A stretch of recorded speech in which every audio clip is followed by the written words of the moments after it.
How's it going, everybody? Another day in the power saw shop.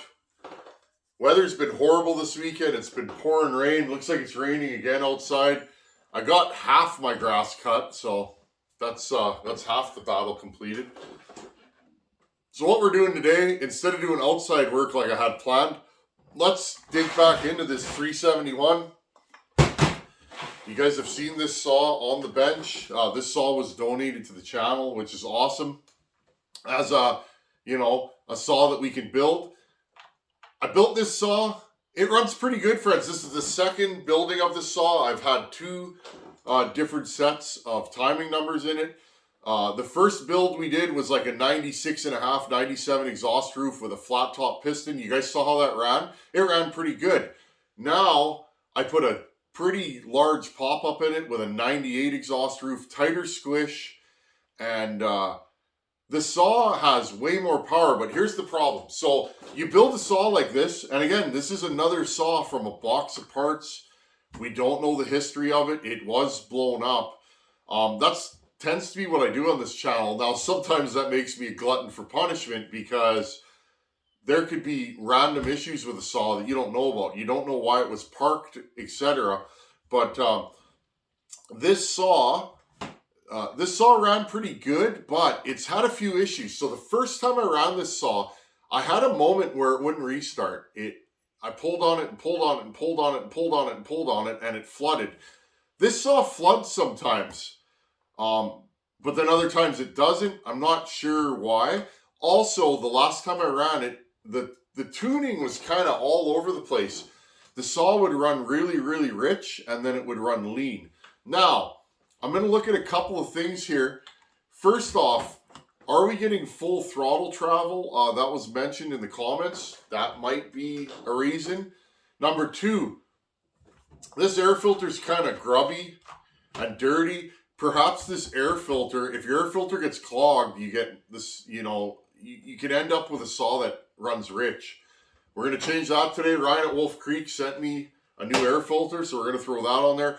Hey everybody, I just thought I'd jump in here. Say hi everybody. I know. How did this mug create that? Definitely my wife's jeans and not mine. Just wanted to jump in. Remember, if you go to Wolf Creek Saw Shop and put Tin Man in the coupon code, you'll get 10% off your order. I just wanted to remind you guys of that. That's something that Ryan set up. Say bye everybody. Bye. Also, I want to look at the carb. This carb was absolutely caked full of stuff. I put it in a jar of clean gas and put it in my ultrasonic for about 40 minutes. The amount of stuff that came out of here was incredible. Let's take another peek at this carb. And then also, I have this, I can't remember if this is a New West or a DZE ignition coil. Again, from Wolf Creek Saw Shop. I got this coil. The coil that was on this saw when I built it, the spark plug wire was no good. It was too short. Somebody had cut it shorter. It didn't fit properly. Now I put a new wire and boot on it, but I feel like maybe this coil is not working properly. This saw seems to have a little bit of a miss in it randomly. So first thing let's do, I'll bring you guys in. Let's have a look at the spark plug and see if that tells us anything. Okay, here's our saw. Let's pull the air filter. The idea with this saw, oh yeah, we're getting fines in there. I don't know if you guys see the fines. So we definitely have a filtration issue. That could be causing the carburetor some issues. Remember, friends, often saws they're picky. They really are. I like working on two strokes because they're picky. If things are right, they run right. If a few things are wrong, they run wrong. And the consequences of running a saw that's lean or has issues could be devastating. You could blow it up. So there's our spark plug. Now on the screen it looks gray to black. I'm seeing it as a light brown. Okay, doesn't look bad. It doesn't look rich. It's a light brown color. I think you guys can see that. I like the color. It seems fine. So that's not telling us anything. Throttle travel, okay? I had a saw once when you underbucked and you're pulling up, it would snarl and growl and spit fire. It was unhappy. And what happened was the mounts were too loose. And when you're underbucking, it wasn't a saw with a cable, it was a saw with a throttle linkage. You weren't getting full throttle. So let's push the operator presence lever down. Let's pull the trigger. Well, we're getting full throttle with this, so it's not that. I don't know how. Okay, I'm bending the chassis up to see if that throttle's moving. It's not. Okay, so it's not that. Again, I like working on this stuff because you gotta have a little bit of detective in you. Let's take the top cover off and pull this carburetor. It's, I love these saws. They're great. When I'm in the mood for them, when I'm doing work, I want this chassis generally, my 365. When I'm in a vintage mood, you guys know me, I'm going to grab a 266. Okay, I got the new style cap on here. Let's see how much fuel we got on this thing. It's pretty empty. Now, usually what I'll do is I'll take it and I'll leave it open a crack, as long as it's not going to leak. And that'll stop me from leaking fuel everywhere. Let's push the fuel line off. And again, I'm looking at the impulse line. Is it kinked? No. Is it coming off? No. So it's not that. I mean, it could be, but nice. We got no fuel in there. I'm kind of gun shy here. I've been working on that 460. I don't know what it is about steels. They spray me. Every time I take a fuel line off, even if I crack this, I get sprayed with fuel. It's kind of a running joke on this channel. I've been doing that for years. Okay, 2 screws. I already blew this off. So, like I said, though, we are getting fuel in, or we are getting particulates in the carburetor. So, could I have an air leak? Yeah, I could. It's very possible. Very possible. I'm not ruling out anything at this point. Okay, push that off. Do I see signs of... No, everything looks good in there. Intake side of the piston looks okay. Intake boot's not loose, still tight. Just, I'm dotting all the I's and crossing all the T's. I'm kind of thinking we either got a dirty carb or a coil issue, but that's why I figured I'd take this apart on video, because then you guys can see what I'm looking for. I find having basic mechanical skills will get you a lot farther than being able to port with these things. Okay, I'm going to set this up and let's take this carb apart and just have a peek inside there. Okay, here's our carburetor. Already loosened this. Let's just see what's in here. Again, could just be some dirt causing this thing to randomly lean out, or maybe we suck some dirt into it. Yeah, I see. Right there. Oh, no. Oh, yeah. One little speck of dirt.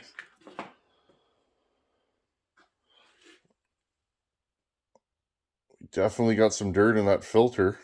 So we've eaten some particulate in here for sure. I'm just going to blow that out. Okay, I pulled, see that? So yeah, we're definitely getting fines in here. This thing has like 3 tanks on it. So perhaps that's probably our issue. Okay, let's put this back together. Pump diaphragm on this side like that. I'm actually kind of happy that I found something in here, because that means there could be an issue. Okay, I'm going to put this back together. Okay, here's the metering lever side. Let's see what we got here.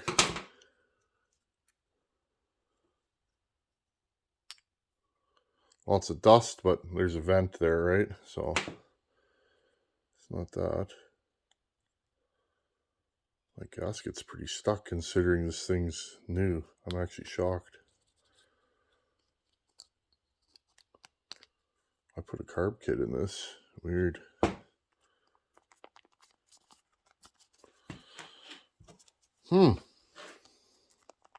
That diaphragm feels a little stiff. Didn't I put a carb kit in this thing, friends? Or did I not? Metering lever is level with that. Okay, well, I don't know what to say, but look. Did I forget? Oh, I hope not. That would be embarrassing. And then I'd have to not put it on the internet. But I am, because that's the kind of guy I am. Hold on a second, I gotta dig through my carb kits. Okay, well, I found a new carb kit. I guess I didn't put a carb kit in this? That's not like me. I literally throw carb kits in everything that, I guess I didn't. Oh well. It's kind of funny when you think about it. Because usually I'm Johnny Carb Kit. You guys know me, I put a carb kit. I'll just throw one in. If I have a carb apart, I throw a kit in it. That's just kind of it's just how I roll. Let's get this the right way. This is a K10 HD kit. I know sometimes the kit numbers can get confusing. There's K24 HD, there's a K12 HD, HDA kits. So do a little research if you're looking for a carb kit. The interwebs will tell you. Wow, can you guys tell I don't build many of these? I don't. Okay, right here. This thing will run fine now. I'll bet you money. Right here. Screws in. Now, I'm going to put a kit on the other side too. But there you guys go. I think we're good now. Okay, here's our new kit on the other side. I find this really strange. This is going to bother me, friends. I'm that kind of guy. How did I not put a kit in this thing? I had the whole carb apart. It looks like I put a kit in the bottom, but not in the top. So I'm just replacing both of them. I guess I could count my kits. I just ordered 10 K10 HD kits. Because I order everything in bulk. I keep stock. That way when I'm working on stuff on the YouTubes, I can just repair things. I don't usually have to wait for parts. Usually. Okay, let's put the carb back on and we'll see what we see next time we run it. And again, these have to be in there. These are to keep the heat from transferring from the carb bolts to the carburetor. Not as much of a problem in a rubber intake saw, more the intake block style, but they still have them. So it's a good practice to put those in. Well, we're starting to leak some fuel. You guys can see as the fumes go, the pressure builds up. Don't forget to put this ring in. I did that once on one of my saws. It was actually funny. I built the saw, I took it out. It ran fine, and then it started getting air leaky. And couldn't figure out why, and took it apart and put it back together. And then it dawned on me a couple days later, I forgot to put the little ring in there. So that just keeps everything happy, keeps it from collapsing. And again, I'm going to blow all see that? So we had two issues here, is my guess. We had an air filter that was not sealing, and we had a carb that needed a metering diaphragm. So when that metering diaphragm gets hard, that thing has to move up and down, and it opens the metering lever and the needle, and that lets fuel go through the carb.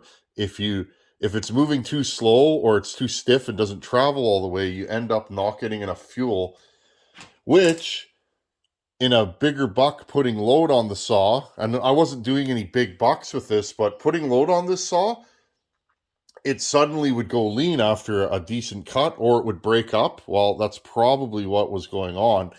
This carb was not delivering enough fuel.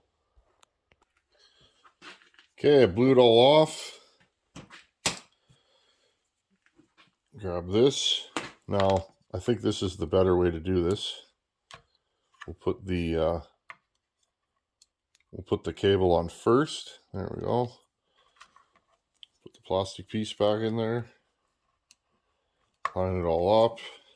Like I said, super easy to work on these. These would be a good saw for somebody to start on. It's kind of why I got into husqvarnas. Is I found the saws were fairly easy to work on, and I like that. I like easy. I spent enough years standing under a hoist in mechanical shops before it was a tin basher. I used to get quite frustrated with how the modern things are being built, and I'm sure they're even worse now. Props to you mechanics out there. You guys work hard for your money. It is hard. You know, it can be hard to diagnose problems and do it in a timely fashion. You know, keep the customer happy. And there's part shortages these days. We have a fleet of service vehicles at work, and it's incredible when stuff breaks down now, how long it can take to get parts, like months and months sometimes. Yeah, it can make things difficult. Okay, there's those two little clips there, keeps the car in place. This one's kind of loose. I may want to replace it, and actually I should look right now. I thought I had a better one. This is an aftermarket one. It looks pretty horrible. I'm not even going to use it. The clips are a little loose on this, but I mean, the carb stays in place. Okay, just got the choke on. Let's put this new air filter on, and we're good to go. I think, and again, I won't know till I run it again. I wish it wasn't raining because I'd go cutting right now, but I think this saw will run better now. Way better. Okay, lastly, I didn't want to bore you guys with the details. I crunched that a little bit. Oops. Oh well. It's still a good filter. Okay, put the spark plug back in. Yeah, let's see.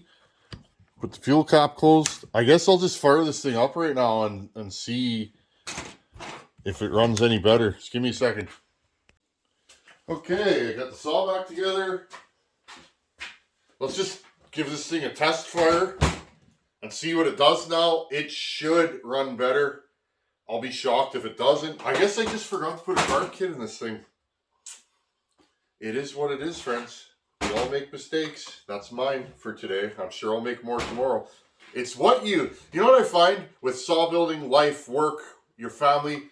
When you make a mistake, it's what you do with that mistake. I think when you own your mistakes, things just feel better and are better. But that's just me. Okay. Move the chair out of the way.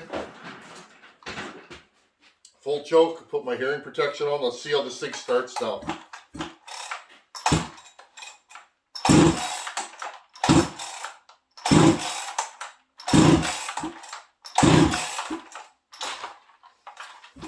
This, friends, this recoil, I gotta fix this thing. It's kind of binding. I don't know what the deal with it is.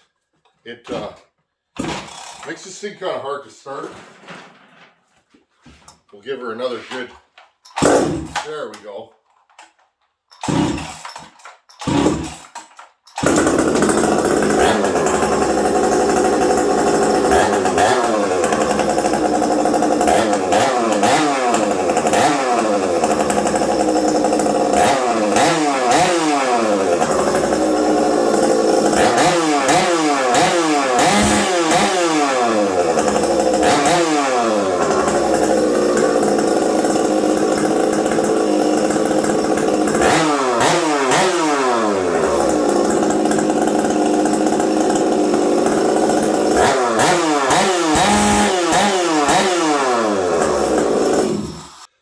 Thing's pig rich right now, which is funny. You'd expect it to be really lean. So I think we weren't getting enough pump in this carb. Let's refire it, and I think we're good to go.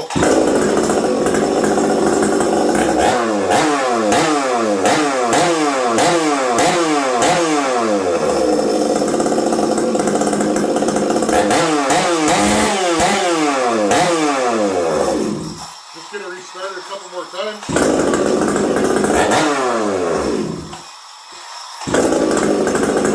I think it's good now.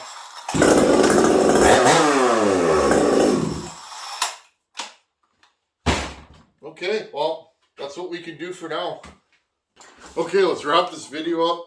I fixed the recoil. It had a little too much strang on it. Oh.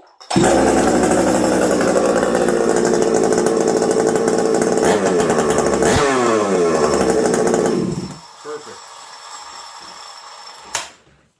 Again, you buy a saw in a box, you're going to spend time on it. But you know what? I love that stuff. That's how I got into this hobby. It's just fun. This saw's pretty much done now, though. I can run it. Hopefully it runs good. We will find out next time I take the saw out. It could run perfect now, or it could be a little bit questionable. And again, if it is, I'll just throw a new coil on it. I'll probably put this in my cutting bag, and if it starts cutting out again, I'll just throw this in there.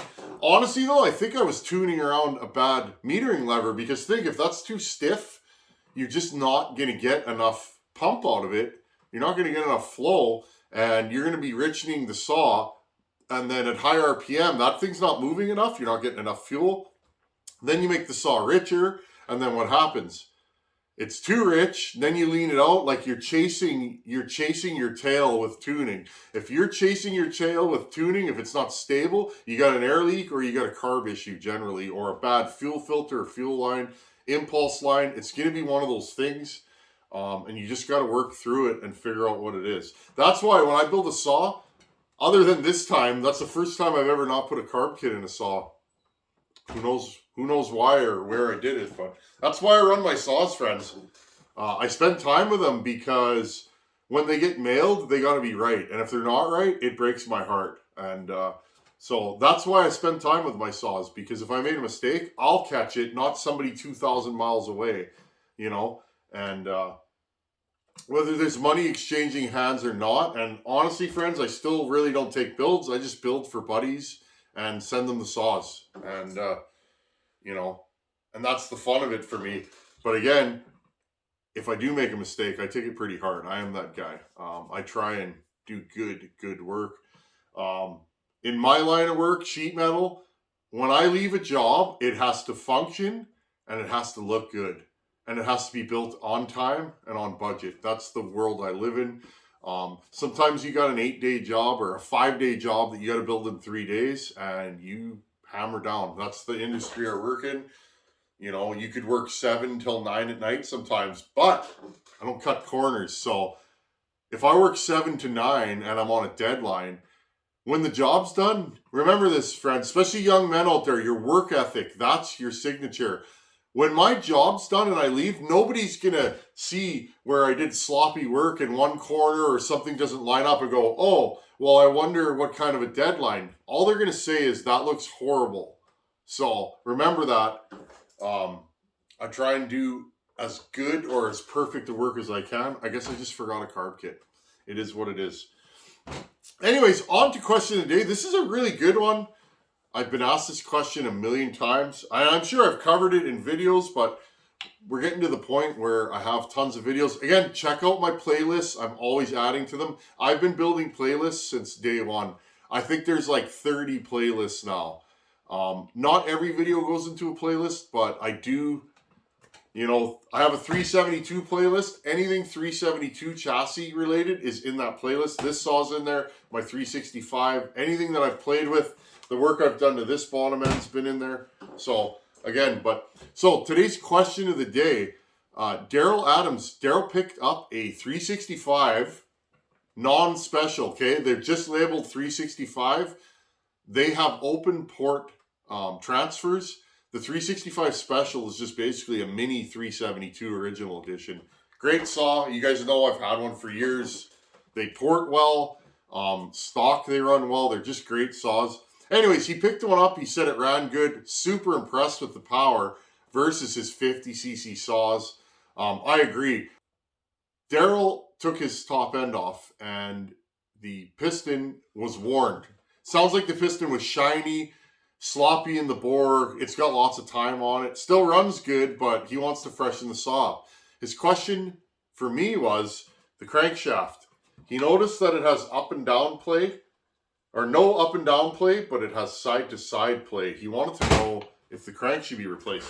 Well, I just happen to have a brand new built by me 372. It's got a brand new crank, bearings. This thing's as tight as it's going to be.